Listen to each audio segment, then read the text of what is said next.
प्यारे बच्चों, कैसे हो?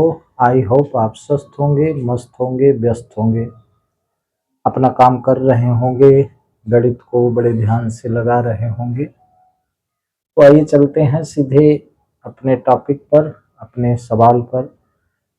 तो कक्षा 10वीं प्रश्नावली 5.2 में आपको एपी समझा रहा था।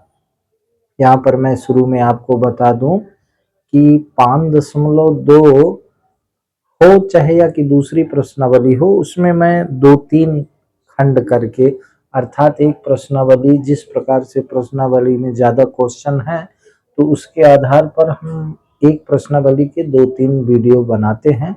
तो उसमें हम लिखते हैं कि प्रश्नावली 5.2 पार्ट 1, प्रश्नावली 5.2 पार्ट 2।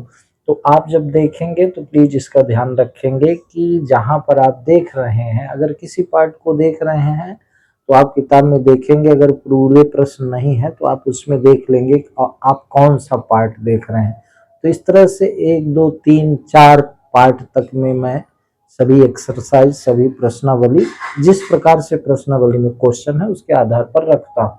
तो आप देखें तो यहाँ पर मैं ये प्रश्नावली 5.3 का ये पार्ट नंबर 4 बन रहा है। ठीक है, क्योंकि उसमें पहले एपी रखी गई तो पहले ये शायद पार्ट 3 है, तो उसमें आप देख लेंगे क्वेश्चन देख करके। तो सीधे हम चलते हैं प्रश्न क्रमांक 11 में। प्रश्नावली 5.2 प्रश्न क्रमांक 11। अगर आप इस वीडियो को देखते हैं, इसमें पूरे प्रश्न नहीं होते, तो आप समझ जाएं कि जिस पार्ट का ये वीडियो है उसके नेक्स्ट आगे वाले पार्ट में इसी प्रश्नावली में वो क्वेश्चन होंगे। ठीक है, तो आइए क्वेश्चन पढ़ते हैं। प्रश्न क्रमांक 11, 5.2 का प्रश्न क्रमांक 11 है। एपी 3, 15, 27, 39 का कौन सा पद उसके चौमनहवें पद से 132 अधिक होगा?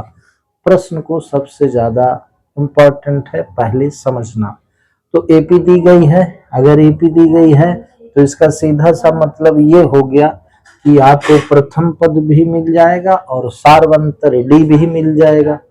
ठीक है, तो अब एपी दी गई है, उस एपी का वो पद हमें ज्ञात करना है जो इसी एपी के 54वें पद से 132 ज्यादा। ठीक है, तो आइए करते हैं। तो यहाँ पर सबसे पहले दिया है, हम लिखते हैं। तो यहाँ पर दिया है, अब देखिए ये एपी दी गई है तो इसमें ए बराबर अर्थात प्रथम पद 3 दिया। ठीक, और डी हम कैसे निकालते हैं? अगले पद को में से पहले वाले पद को घटा देते हैं, जिसको हम ये A1, A2, A3 पहला, दूसरा, तीसरा। तो आप ऐसे भी समझ सकते हैं कि दूसरे पद में पहला पद घटा दें तो भी सार्वंतर डी आ जाएगा, कॉमन डिफरेंस। तीसरे में दूसरे को घटा दे तब भी आ जाएगा। तो अगर वो एपी कहा है तो किसी आगे वाले पद में उसके पहले वाले पद को घटा दे, सार्वंतर प्राप्त हो जाएगा। तो यहाँ डी बराबर 15 ऋण 3, तो आपका डी बराबर हो गया 12। ठीक है, अब आगे जाएं। ए डी का काम हमें मुख्य रूप से पड़ता है क्वेश्चन को। अब इस एपी का कौन सा पद उसके 54वें पद से 132 अधिक है? तो ए 54 54वां पद है ना, तो 54वां पद बराबर होगा ए धन 53 डी। तो पहले हम 54वां पद निकाल लें, फिर उससे 132 ज्यादा, तो प्रश्नानुसार उस 54वें पद के मान में हम 132 जोड़ेंगे। ठीक है, तो ये A54 आपका 54वां पद, ए कितना है? 3 है, धन 53 टी कितना है? 12 है। तो ये A54 54वां पद बराबर 3 धन 12 तिहाई 36, 12 पंचे 60, 3 63, यानी कि आपका ये 54वां पद हो गया कितना? 639। ठीक है, तो इस एपी का कौन सा पद इसी एपी के 54वें पद से 132 अधिक है? तो प्रश्नानुसार हमने 54वें पद का मान ज्ञात कर लिया, 639 हुआ। अतः अब इससे 132 अधिक, अतः 54वें पद से 132 अधिक होगा क्या? 639 धन 132। तो ये हमारा क्या हो गया? एन हो गया। अर्थात अब एन का मान हमें मिल गया। अब एन का मान हम प्राप्त कर लेंगे। एन मतलब किस नंबर का पद 54वें पद से 132 अधिक है। तो यहाँ ये एन इजकल टू हो गया 9 2 11 3 3 6 1 7 6 1 7। ये समझने की बात है। हमने डायरेक्ट एन क्यों लिख लिया? एन का मतलब है किसी नंबर के, एपी के किसी नंबर के पद का मान। तो वो मान 771 आया। अब 771 किस नंबर का पद है इस एपी का, ये हमें ज्ञात करना है। क्योंकि यहां लिखा है कौन सा पद, कौन सा पद मतलब किस नंबर का पद।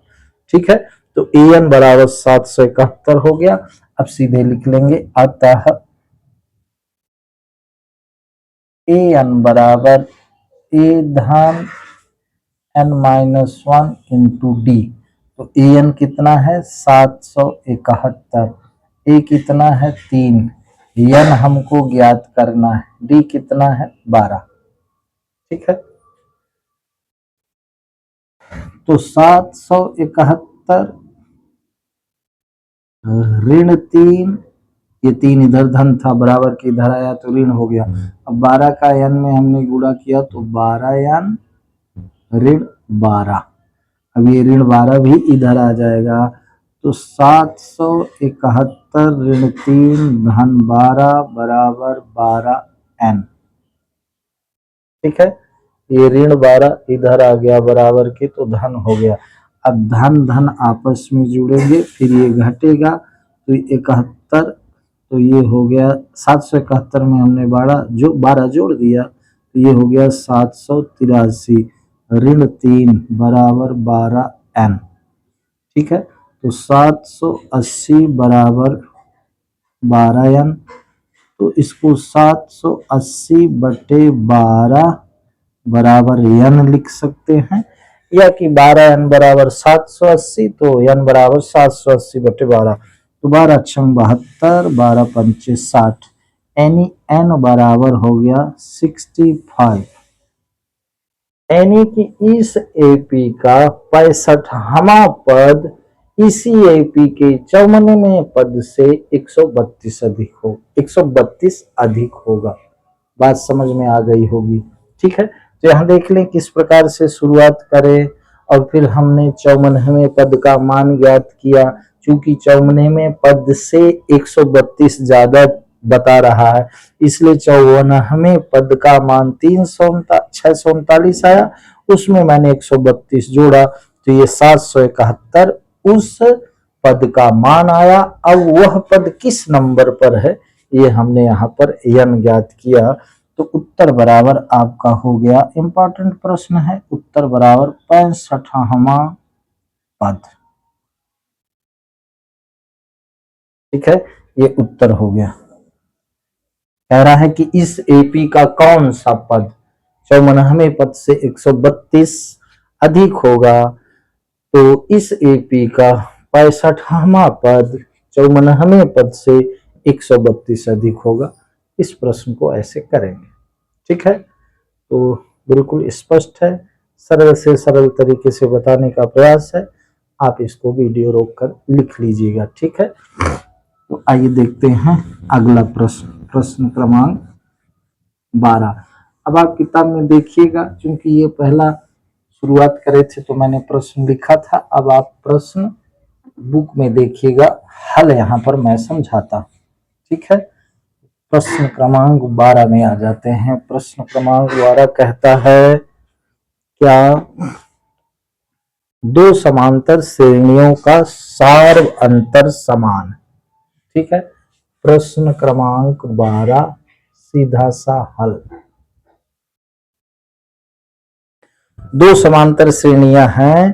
प्रश्न कहता है दो समांतर श्रेणी, प्रश्न क्रमांक 12 मैं पढ़ रहा हूं 5.2 का।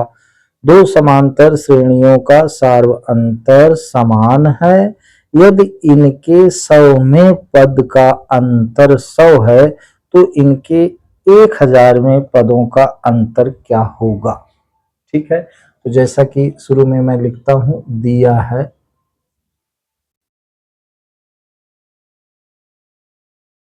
ठीक है, तो दिया है इसमें, तो ये दिया है कि दो समांतर श्रेणियों का सार अंतर समान है, तो दिया हमें लिख सकते हैं एक AP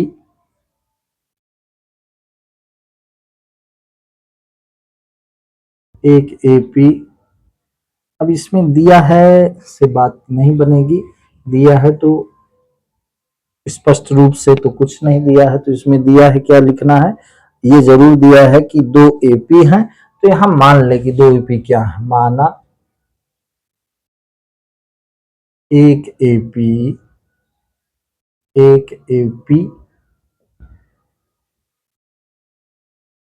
A1 A2 A3 AN है तथा दूसरी एपी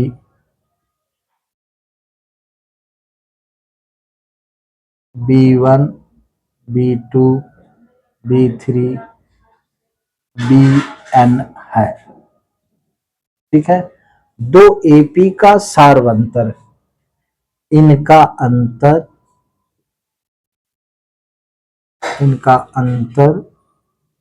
इनका सार्व अंतर, अंतर नहीं, इनका सार्व अंतर डी समान है, अर्थात इसका भी कॉमन डिफरेंस डी है, सार्वंतर डी है, इसका भी सार्वंतर डी है। ठीक है, इनका सार्वंतर समान है। अतः प्रश्नानुसार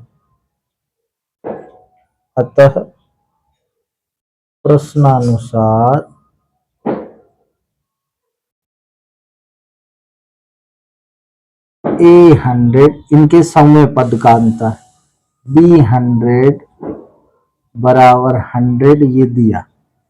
अब यहां समझिएगा, प्रश्न फिर से पढ़ लें। यदि इनके सौवें पदों का अंतर 100 है, इनके सौवें, पहली एपी A1 A2 AN है, AN तक, दूसरी B1 B2, तो A1 A2 A3 का मतलब है इसका प्रथम पद A है, ठीक है, AN तक है, nth टर्म तक, और दूसरी एपी जो मैंने माना इसका प्रथम पद B है, इसीलिए B1 B2 B3 BN तक, लेकिन इनका सार्व अंतर अर्थात कॉमन डिफरेंस समान है, मतलब दोनों का कॉमन डिफरेंस हम डी रख सकते हैं। तो प्रश्न कहता है कि इन दो एपी के सौवें पद का अंतर 100 दिया गया, इसलिए हमने A100 minus B100 is equal to 100 लिखा। अब A100 को हम लिख सकते हैं A plus 99D minus bracket B plus 99D बराबर 100।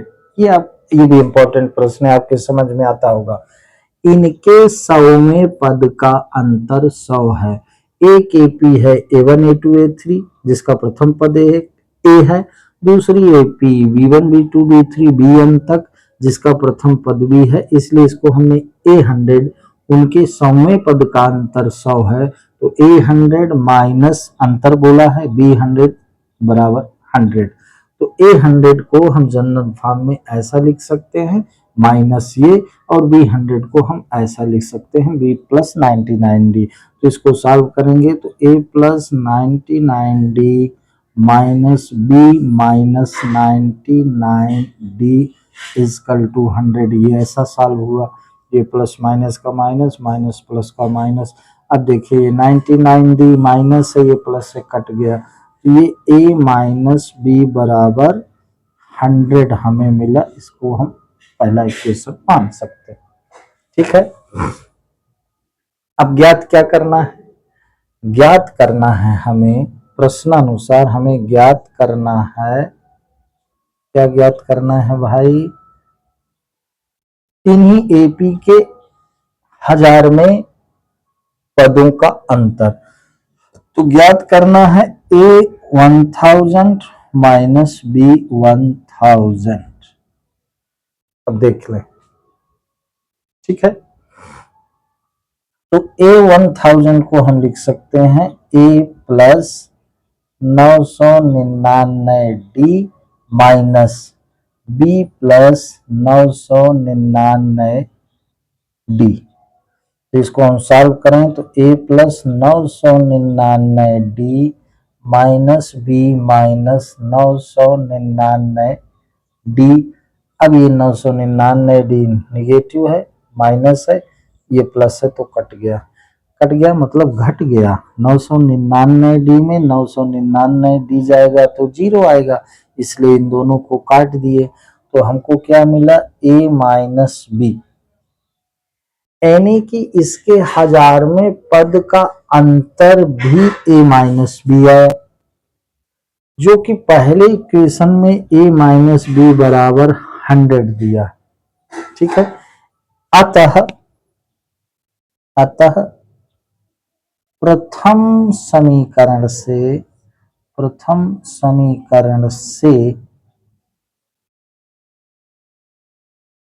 a 1000 माने a 1000 1000 माइनस b 1000 बराबर 100 हो गया।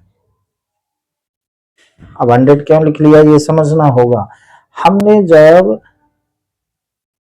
2 एपी के 100वें पद का अंतर 100 दिया था, तो हमने जब उसको सॉल्व किया तो हमें a minus B equal to 100 मिला। फिर जब हम 1000वें पद के अंतर को देख रहे हैं तो हमको a माइनस बी मिला। ये a माइनस बी 100 के बराबर है, अतः प्रथम समीकरण से a 1000 minus b 1000 equal to 100 हम लिख सकते हैं, क्योंकि इसके बराबर हमको a माइनस बी मिला था, तो हम उसको लिख सकते हैं a minus B equal to 100। तो उत्तर बराबर आपका हो गया 100। कहने का क्या तात्पर्य हुआ कि जिस दो एपी के 100वें पद का अंतर 100 दिया था, उन्हीं 2 एपी के 1000 में पदों का अंतर 100 प्राप्त हुआ।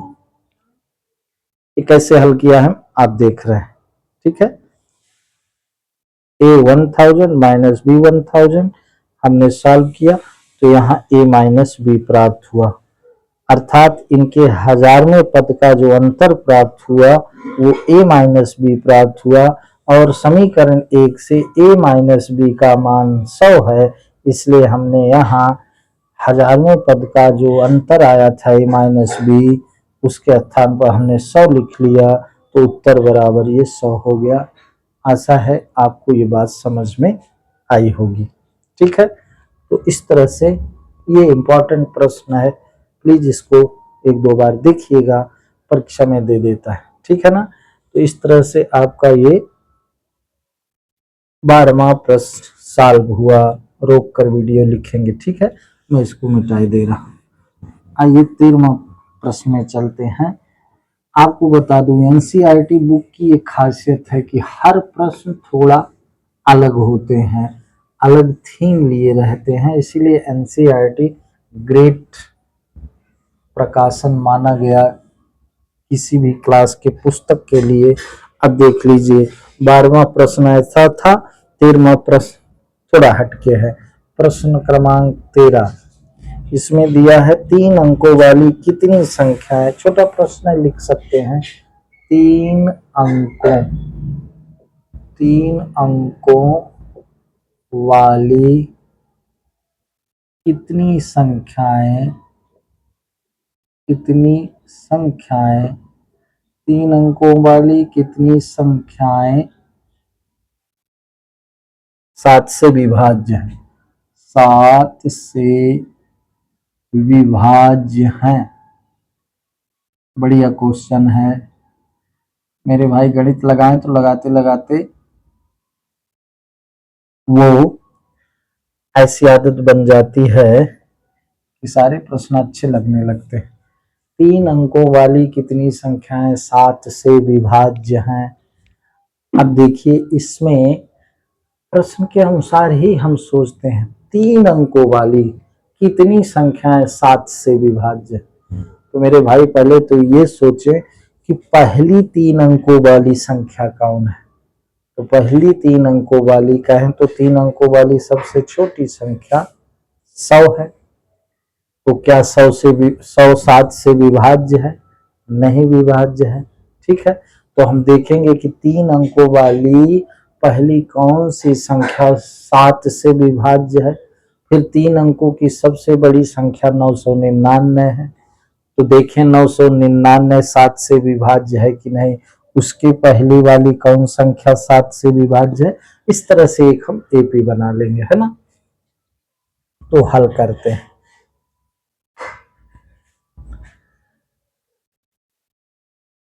3 अंकों वाली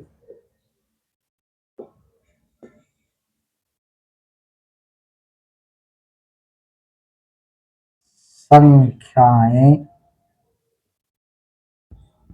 जो 7 से विभाज्य हैं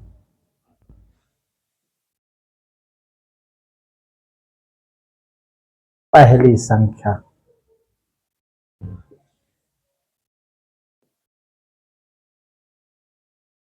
अब देखिए पहली संख्या 100 है। 100 को हम 7 से विभाजित करें तो 7 × 9 7, 7 × 3 10, 7 × 4 28। ये नहीं कट रहा है, ठीक है। तो 28, ये 30 से कम है तो 4 बार ले जाना नहीं तो 100 से कम हो जाएगा। तो 7 पना 35, 7 पना 35, यानी कि अब ये 30 से 35 बड़ा है। यहाँ 35 में 30 घटाए तो 5 आ रहा है। कहने का तात्पर्य ये 5 यहाँ होता तो ये 3 अंक की पहली संख्या थी जो 7 से विभाजित होती।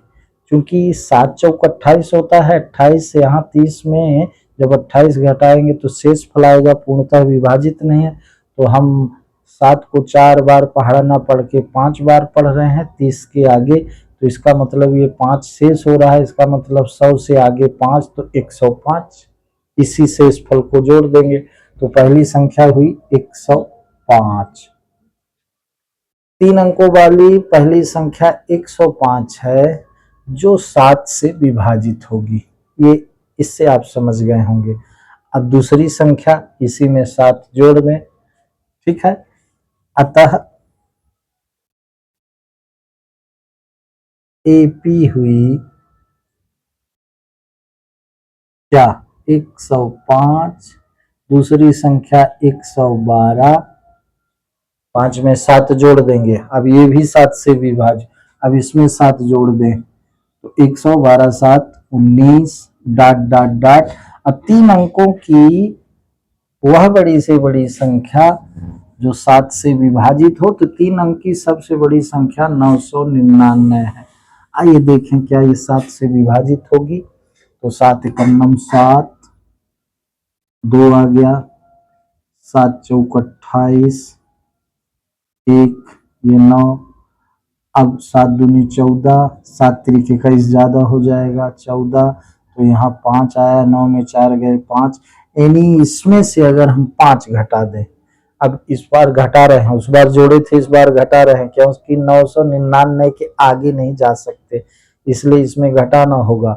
तो 999 ऋण 5 तो 994। कहने का मतलब अगर यहाँ 19 के स्थान पर 14 होता तो यहाँ 4 होता, तो पूर्णतः ये विभाजित हो जाती। तो 994 3 अंक की सबसे अंतिम संख्या है। 994 3 अंक की सबसे अंतिम संख्या है जो 7 से विभाज्य होगी। तो पहली संख्या 105, अतः एपी हमको इस तरह मिली 105, 112, 119 डॉट डॉट 994। ध्यान देंगे 3 अंकों की कितनी संख्याएं 7 से विभाजित होंगी। 3 अंक की पहली संख्या जो 7 से विभाजित है वो 105 है और 3 अंक की सबसे बड़ी संख्या 994 है जो 7 से विभाजित है। अब 105 से 994 तक कितनी संख्याएं होंगी ये प्रश्न पूछ रहा है। 3 अंकों वाली कितनी संख्याएं, ये तो हम प्रथम पद, अंतर, सार्वंतर और अंतिम पद ज्ञात कर। अतः ए बराबर 105, डी बराबर 112 ऋण 105, तो यहाँ डी बराबर हो गया 7 और ए एन बराबर हो गया अंतिम पद 994। अब ए मुझे मिल गया, डी मुझे मिल गया, ए एन मिल गया, अब हम एन ज्ञात कर सकते हैं। ठीक है, तो A N equal to A plus, चूंकि A N equal to A plus N minus 1 into D. समझ में आता होगा, इंटरेस्टिंग प्रश्न है। तो ए एन क्या हुआ, अंतिम पद भी कहते हैं 994। तो ये 994 बराबर ए कितना है 105 है, एन हमें ज्ञात करना है, डी कितना है 7। ठीक है, तो 994 ऋण 105 बराबर 7n ऋण 7। ठीक है, तो ये 994 ऋण 105 धन 7 बराबर 7n। ये 7 ऋणात्मक था, बराबर की धराया धनात्मक हो गया है ना। तो अब देखें 994 धनात्मक है, 7 ऋणात्मक है, तो ये 7 धनात्मक है, तो ये धन धन आपस में जुड़ेंगे, फिर 105 घटेगा। ठीक है, तो चाहे इसको घटा के 7 जोड़ दे, बात है। तो 994 में जब 7 जोड़ेंगे तो 7 4 11। ठीक, तो आप देख ले 994 में 7 जोड़े तो 7 4 11, 9 1 10, 9 1 10, 94 600, इतना हुआ। अब इसमें 105 हम घटा दें, 105 घटा रहे हैं तो 11 में 5 गए 6, ये बचा आपका 9, ये बचा 9, सॉरी ये बचा 9 में 1 गए 8, 896, 6 5 11, 9 1 10, 8 1 9 10, 896। इसको आप जोड़ लीजिएगा, ये यहाँ पर मैंने समझा दिया। तो ये हो गया 896 बराबर 7n। ठीक है,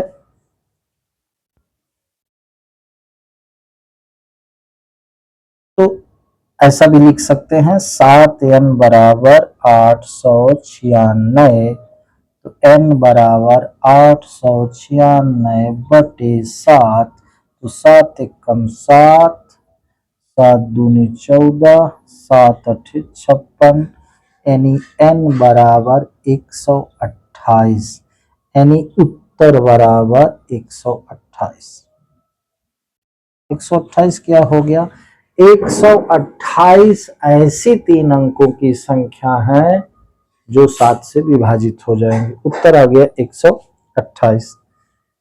3 अंकों की 128 संख्याएं हैं जो 7 से विभाजित हो जाए, इस तरह ही हमें प्राप्त हो गया। ठीक है, बढ़िया प्रश्न था। तो 3 अंकों वाली कितनी संख्याएं हैं जो 7 से विभाजित होंगी। लगाने का तरीका ये एक बार पुनः रिवाइज कर दूं, हम पहले देख लेते हैं कि 3 अंकों की पहली संख्या क्या है जो 7 से विभाजित होगी। तो इस प्रकार से, और अंतिम संख्या हम ज्ञात कर लेते हैं। तो इस प्रकार से एक एपी बन जाती है। जब एपी बन जाती है तो उसका हम n नंबर ऑफ टर्म यानी पदों की संख्या ज्ञात कर लेते हैं। तो ये आपके सामने रहा प्रश्न क्रमांक 13 का हल। ठीक है, आइए चलते हैं प्रश्न क्रमांक 14 में। तो उसी तरह से 14 नंबर भी है, थोड़ा सा अंतर है। तो आइए देखते हैं प्रश्न क्रमांक 14। प्रश्न क्रमांक 14 में दिया गया है 10 और 250 के बीच ऐसी कितनी संख्याएं हैं जो 4 की गुणज है। ठीक है, प्रश्न क्रमांक 14 क्या कहता है? प्रश्न क्रमांक 14 कहता है कि 10 और 250 के बीच 10 और 250 के बीच 10 और 250 के बीच में 4 के कितने गुणज हैं? के बीच में 4 के कितने गुणज हैं? मैं छोटे प्रश्न है इसलिए लिख देता हूं बंधु, आपको किताब देखना ही पड़ेगा। 10 और 250 के बीच में 4 के कितने गुणज है? गुणज का मतलब 4 का किसी संख्या से गुणा करने पर जो संख्या प्राप्त होती है वो 4 की गुणज ही है। 4 का गुणज मतलब 4 का किसी संख्या में गुणा करने पर जो संख्या प्राप्त होती है उसे 4 का गुणज ही कहते हैं।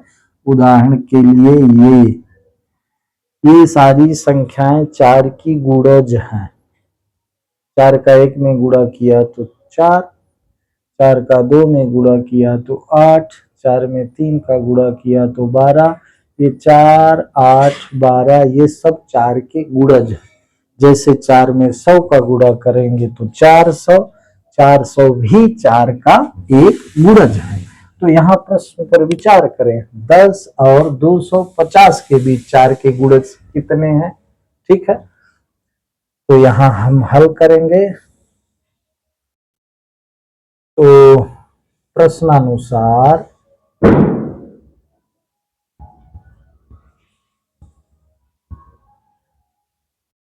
संख्या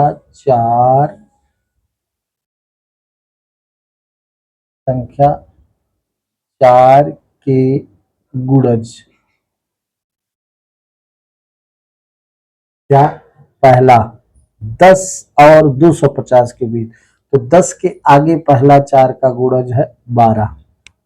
4 दूनी 8, 10 से कम है, तो प्रश्नानुसार संख्या 4 के गुणज 12, फिर 16, फिर 20, फिर डॉट डॉट डॉट।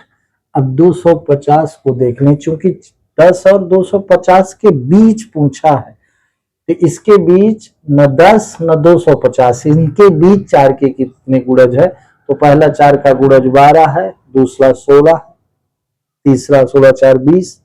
अब 250 को देख लें 4 का गुणज है कि नहीं, लेकिन इसके पहले इनके बीच कहा गया तो देखो 4 से हम करेंगे तो 4 पर 6 24, 4 दूनी 8, ये 2 आ गया हासिल। इसका मतलब कि अगर हम 2 इसमें घटा दें तो जो संख्या आएगी 250 माइनस 2 बराबर 248। तो 4 6 24, 4 दूनी 8, तो ये अंतिम पद हो गया 248। ठीक है, ये समझ में आता होगा। प्रश्न कहता है 10 और 250 के बीच, 10 भी नहीं 250 भी नहीं, इनके बीच 4 के गुणज कौन? तो 10 के जस्ट आगे 12 पहली संख्या है जो 4 का गुणज है। तो यहाँ प्रथम पद हो गया 12, अंतर हो गया 16 में 12 गया 4, और an लास्ट पद हो गया 248। अतः ए बराबर 12 और डी बराबर 16 ऋण 12, तो डी बराबर आपका आ गया 4। और यहाँ ए एन दिया गया है 248। ठीक है, क्योंकि ए एन बराबर ए धन एन माइनस 1 इंटू डी। इसमें ज्ञात क्या करना था भाई, 4 और 250 के बीच 4 के कितने गुणज हैं। तो 10 और 250 के बीच बहुत ऐसी संख्याएं हैं जो 4 से विभाजित होंगी। ठीक है, वो 4 के गुणज ही होंगे। 10 और 250 के बीच ऐसी सारी संख्याएं जो 4 से विभाजित हों वो 4 की गुणज है, इसलिए हमने एक एपी बना लिया। अब एपी बना लिया तो पहला पद 12 है 10 के आगे वाला। ठीक है, वैसे 4 के गुणज तो 4 भी 8 भी है, लेकिन यहाँ प्रश्न कहता है 10 और 250 के बीच, तो 10 और 250 के बीच पहला 4 का गुणज 12 है, फिर 16 है, और अंतिम अंतिम मतलब इसी 250 10 के बीच में, तो ये हो गया 248। ठीक, इसलिए ए एन 248 हो गया। तो अब 248 बराबर ए क्या है, 12 धन एन माइनस 1 इंटू डी है 4। तो 248 ऋण 12 बराबर 4n माइनस 4। अब ये 4n माइनस 4, 4 का n में गुणा करे तो 4n, 4 का ऋण 1 में करे तो ऋण 4। ठीक है, तो अब वही बात आ गई पिछले प्रश्न की तरह, 448 ऋण 12 धन 4 बराबर 4n। ठीक, तो ये 48 4 52, तो 252 ऋण 12 बराबर 4n। ध्यान दीजिएगा 248 में हमने 4 जोड़ दिया, 8 4 12, 252, इसमें 12 घट गया तो आ गया 240। तो 240 बराबर 4n, इसको हम लिख सकते हैं 4n बराबर 240। तो n बराबर 240 बटे 4, तो 4 छंग 24 जीरो, तो n बराबर आ गया 60, यानी उत्तर बराबर 60। उत्तर बराबर 60 का मतलब क्या, 10 और 250 के बीच में ऐसी 60 संख्याएं हैं, ऐसे 60 गुणज हैं, ऐसे 60 4 के गुणज। 10 और 250 के बीच 4 के कितने गुणज है, तो 10 और 250 के बीच 4 के 60 गुणज है, उत्तर बराबर 60 आ गया। ठीक है, तो सरल प्रश्न है, लेकिन इनको ईमानदारी से ही देखेंगे तो धीरे धीरे फिर आपको बिल्कुल ये रट जाएगा। लेकिन आपको पुनः कहूं कि गणित मेहनत लेती है, मेहनत लेती है इन द सेंस कि गणित को बार बार लगाएंगे तो धीरे धीरे ऐसा समय आएगा कि आपका दिमाग बिल्कुल सही दिशा में भगना शुरू हो जाएगा। अभ्यास का मेरे बंधु मेरे भाई कोई विकल्प नहीं है, अध्ययन हो चाहे अन्य काम हो, अभ्यास हमें करना ही होता है, सीधी सी बात। ठीक है, तो प्रश्न क्रमांक 15 में आ जाते हैं। प्रश्न क्रमांक 15, प्रश्न 15 पढ़ने प्रश्न, n के किस मान के लिए दोनों समांतर श्रेणियों 63 65 67 और 3 10 17 के n में पद बराबर होंगे। प्रश्न ये कहता है कि दो एपी दी गई हैं, इन दोनों एपी में कौन सा पद बराबर हो, कौन सा पद नहीं, किस नंबर का पद बराबर। ठीक है, इसमें तो हम हल करेंगे तो दिया है, लिख सकते हैं क्या दिया है, दिया है एक एपी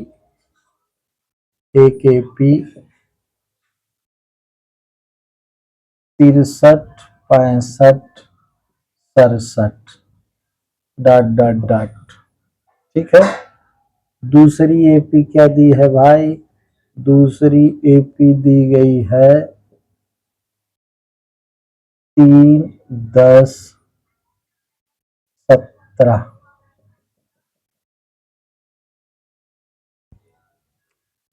ज्ञात क्या करना है? ज्ञात करना है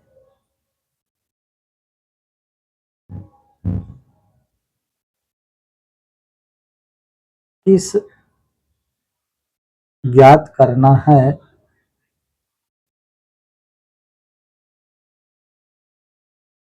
इसमें लिखा है n में पद बराबर होंगे, है ना। ज्ञात करना है दी गई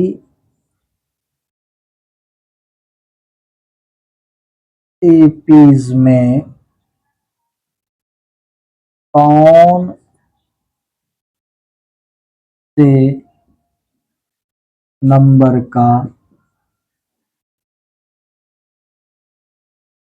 पद बराबर होगा। पद का मान नहीं पूछा है, नंबर पूछा है, किस नंबर के पद बराबर होंगे। ठीक है,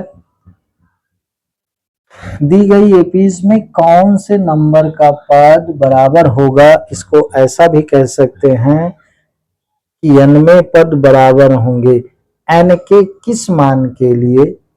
आप ऐसा भी कह सकते हैं कि किस n के किस मान के लिए, यानी कि सीधा सा मतलब है कि ये दो एपी दी गई हैं, इन दो एपीज में, इन दो समांतर श्रेणियों में किस नंबर के पद बराबर होंगे। ठीक है, तो इसको हम हल कर रहे हैं।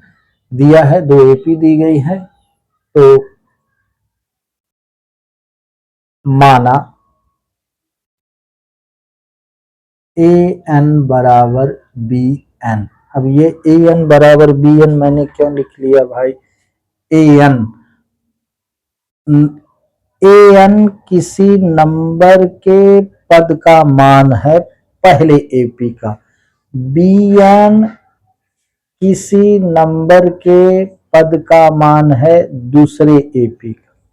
ठीक है, तो पहले एपी का प्रथम पद ए मान लिया, ठीक है, अंतर D1 मान लिया जो आएगा।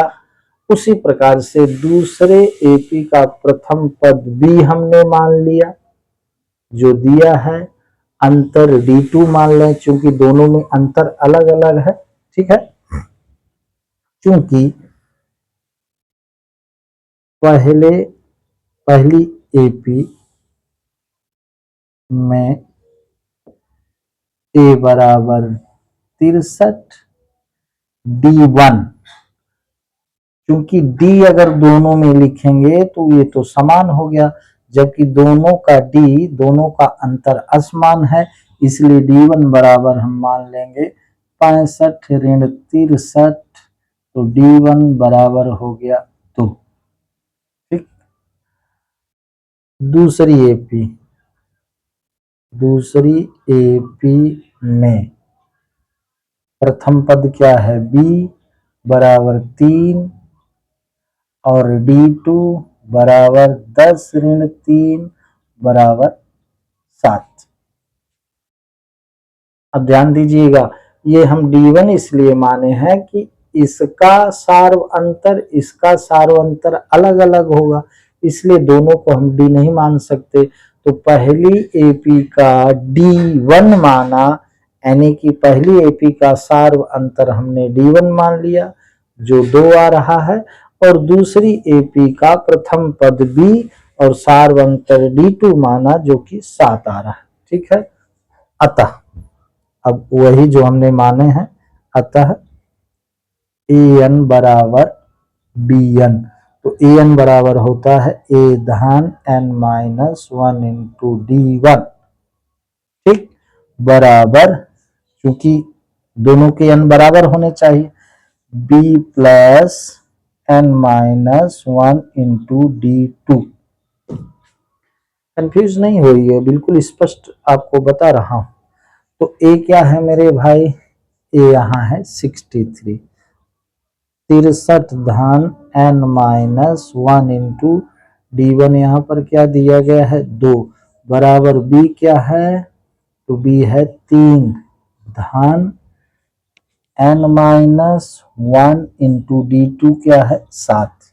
इसी को हम सॉल्व कर दें तो n का मान आ जाएगा। ठीक है, तो ये 63 धन 2 का n में 2n ऋण 2 बराबर 3 धन 7n ऋण 7। तो अब इधर हम n रख लेते हैं, मतलब चर पद एक तरफ और अचर पद एक तरफ। तो ये 2n इधर है, 7n इधर आ जाएगा, तो 2n ऋण 7n बराबर 3 ऋण 7, ये उधर गया तो धन 2 और ये उधर गया तो ऋण 63। ठीक है, 2n ऋण 7n, 2n बराबर के इधर था, 7n धनात्मक था, बराबर के इधर आया, पक्षांतर हुआ तो ऋण 7n हो गया, 3 उधर ही था तो धनात्मक है, ऋण 7 उधर ही था तो ऋण 7 है, 2 ऋणात्मक है, बराबर के उधर गया तो धनात्मक, 63 धनात्मक है, बराबर के उधर गया तो ऋणात्मक। तो अब इधर देख लें थोड़ा सा, तो 2n ऋण 7n ऋण 5n बराबर, अब देखें ये ऋण ऋण हम जोड़ लें और ये धन धन जोड़ लें तो 3 2 5 ऋण 70, ये आ गया 5 ऋण 70, तो ऋण 5n बराबर ऋण 65, तो n बराबर ऋण 65 बटे ऋण 5, तो 13 पचे 65, तो n बराबर आपका आ गया 5। कहें तो उत्तर बराबर आपका आ गया 5। यानी कि इन दोनों एपी में जो पांचवा पद होगा, ठीक है, वो दोनों का पांचवा पद बराबर होगा। इसकी हम जांच भी कर सकते हैं। इन जो जितने भी प्रश्न थे, इन प्रश्नों का हम वेरिफिकेशन भी कर सकते हैं। अब वो वेरिफिकेशन मैंने आपको समझाया नहीं, समय का अभाव है, समय ज्यादा लगेगा, बट वेरिफिकेशन क्या, दोनों का 5 नंबर की एपी, यानी कि इनका an बराबर bn होगा मेरे भाई, समझ लें, an बराबर bn, कहें तो a5 बराबर b5 होगा, यानी कि इसका 1 2 3 4 5वां पद और इसका 1 2 3 4 5वां पद बराबर होगा। ठीक है, तो आप उसको करके देखिएगा। तो इसका पांचवा पद होगा a प्लस 4d1 और इसका पांचवा पद होगा b प्लस 4d2। ठीक है, तो a इसका कितना है 63 धन 4d1, तो d1 कितना है देख लें, तो 4 इंटू 2 बराबर b कितना है, b है 3 धन 4, d2 कितना है, d2 यहाँ है 7। ठीक है, 7,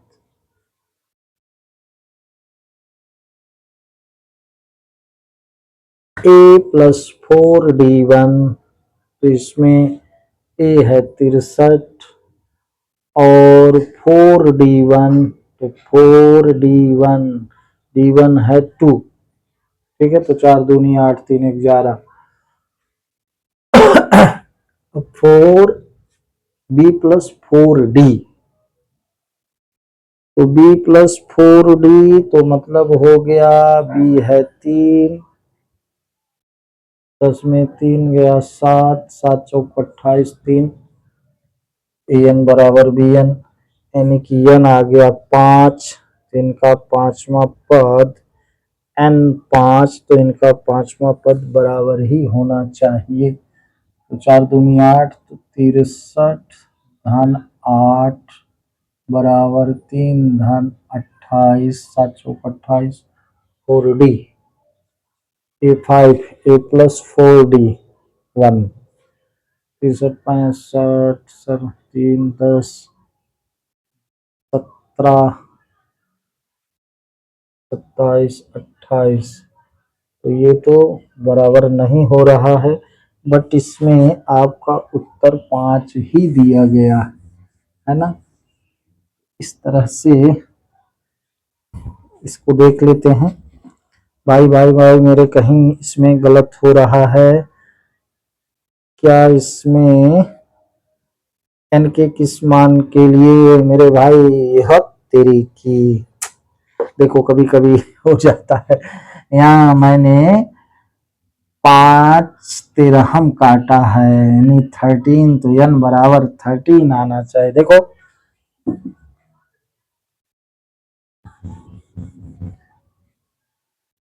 ये इस प्रकार से मैं चूका करूं, प्लीज कमेंट्स बॉक्स में लिखा कर। वैसे मैं देखता हूं, वीडियो क्लियर करके भेजता हूं, लेकिन फिर भी अगर इस प्रकार से चूक हो गई तो आपको कमेंट्स बॉक्स में लिखना ही चाहिए मेरे भाई। यहाँ n बराबर आ गया क्या? 13, तो उत्तर बराबर आ गया आपका 13। इन दोनों ओपी का 13वां पद। समय व्यर्थ गया, सो सॉरी, समय व्यर्थ गया। इस ये यहाँ तक सही, फिर 2 के से मैंने 5 लिख दिया, ठीक है, हो जाता है। तो n बराबर 13, इन दोनों एपी का 13वां पद बराबर होगा भाई, 13वां पद। अब आप A13 इजकल टू B13 कर लीजिएगा, तभी तो वो इक्वल नहीं आ रहा था, मेरा काटा करना गलत हो जा रहा था, क्योंकि यह लास्ट में मैंने गलत लिख दिया था। ठीक है, आप इसको करके देखिए, 100% वो वही आएगा, ऐसा हो नहीं सकता। ओके, तो इस प्रकार से आपने देखा प्रश्न क्रमांक 15 दो एपी दी गई थी और पूछा गया था ये प्रश्न कि इन दोनों एपी का किस नंबर का पद बराबर होगा। तो हमने ये प्राप्त किया कि इन दोनों एपी के 13 नंबर का पद बराबर होगा। ओके, ठीक। तो मैं वहां चूक रहा था क्या? 5 यहां तक गया, फिर यहाँ n बराबर 5 लिख दिया, वो ध्यान नहीं दिया। तो इस तरह से इसको आप देखिएगा। उत्तर की जांच ना करता, देखो उत्तर की जांच से फायदा, यस यही फायदा। अगर उत्तर की जांच ना करता तो यहाँ ना शंका होती, तो मैं यहाँ ध्यान ना देता, ये 5 मैंने क्यों लिख दिया। तो उत्तर की जांच से ये फायदा है, एकदम प्रैक्टिकली यही फायदा है मेरे भाई। फिर मैं गया कि यहाँ क्या आ रहा है, फिर मैं प्रश्न देख रहा था कि प्रश्न में क्या लिखा है भाई। अब मैं शुरू से देखने वाला था, लेकिन वहां ओके, सो सॉरी। तो ये आपका हो गया प्रश्न क्रमांक 15। एक प्रश्न और देख लेते हैं, इसके बाद फिर आगे के जो प्रश्न है अगले वीडियो में डालेंगे, ठीक है। तो आइए यहाँ देखते हैं मेरे भाई प्रश्न क्रमांक 16। फिर बचेंगे आपके इस प्रश्नावली के 4 प्रश्न, अगले वीडियो में बहुत बड़ा हो जाएगा। वह एपी ज्ञात कीजिए जिसका तीसरा पद 16 है और 7वां पद 5वें पद से 12 अधिक। प्रश्न 16, एपी ज्ञात करनी है जिसका तीसरा पद यानी दिया है, क्या दिया है? तीसरा पद A3 इजकल टू 16 दिया, ठीक है, और 7वां पद 5वें पद से 12 अधिक, ठीक है। 7वां पद यानी A7 बराबर 5वें पद से 12 अधिक है। 7वां पद 5वें पद से 12 अधिक है, इसलिए A5 प्लस 12 ऐसा कर लेंगे। बिल्कुल क्लियर कट है। एक एपी ज्ञात कीजिए जिसका तीसरा पद 16 है, A3 16, तीसरा पद 16, लेकिन उसका 7वां पद 5वें पद से 12 अधिक है। तो चाहे इधर 12 घटा दें, चाहे इधर 12 जोड़ दें, तो ये एक प्रकार से बैलेंस हो गया। ये प्रश्न में दिया नहीं है, लेकिन प्रश्न में दिया क्या है मेरे भाई? 7वां पद 5वें पद से 12 अधिक है। अब यहाँ तो लिखा है 7वां पद बराबर 5वां पद, जबकि प्रश्न कहता है 7वां पद उस एपी का, जिस एपी को ज्ञात करना है उस एपी का 7वां पद 5वें पद से 12 अधिक है। तो या तो इधर 12 हम घटा दें या तो इधर 12 जोड़ दें, तो ये बैलेंस हो गया। तब बीच में बराबर लिखना उचित है, अभी इस तरह लिखना उचित नहीं। ये तो कह रहा है कि 7वां पद बराबर 5वां पद, जो कि हो ही नहीं सकता। प्रश्न कहता है उस एपी का 7वां पद 5वें पद से 12 अधिक है, तो 5वें पद में 12 हमने जोड़ दिया। अब ये सही लिखा। ये इस तरह से इक्वेशन समीकरण बनाते हैं। तो यहाँ क्या हो गया, A3 यानी A plus 2D is equal to 16, और यहाँ क्या हो गया A plus 6D equal to A plus 4D plus 12। अब देख लें, इधर ही से देख लें, ए कट जाएगा, तो 6D minus 4D is equal to 12, तो 2D इजकल टू 12, तो D इजकल टू 12 अपॉन 2, 2 6 जा, तो D इजकल टू 6, ये D आ गया। ज्यादा अंग्रेजी बोल दिए क्या भाई। A7 को हम A धन 6D लिख सकते हैं, A5 को A धन 4D लिख सकते हैं प्लस 12। ए कट जाएगा, इधर ए आता तो ऋण में हो जाता, तो वो कट जाएगा। 6D ये इधर आया तो माइनस 4D, 6D में 4D गया तो 2D, है ना। 4 2 6 बराबर 12, तो 2 छक्का 12, तो D बराबर आ गया आपका 6। D का मान, ये समीकरण 1 था भाई, ठीक है। इसको हम यहां लिख लेंगे, ये वही बात है। अब लिखेंगे D का मान समीकरण 1 में रखने पर, 1 में रखने पर D का मान समीकरण 1 में जब हम रखेंगे, यहाँ D का मान, तो A धन 2D 2 इंटू 6 इजकल टू 16, ठीक है। तो 6 दूनी 12, A बराबर 16 ऋण 12, तो A बराबर 12 4 16, A बराबर आपका आ गया 4, D बराबर आपका आ गया क्या 6। अतः AP, अब उत्तर लिख लें, अतः AP A plus D, A plus 2D, A plus 3D, ये AP होगी। तो A क्या है 4, और A प्लस D, और फिर A क्या है 4 धन 2 गुणे 6, 4 धन 3 गुणे 6।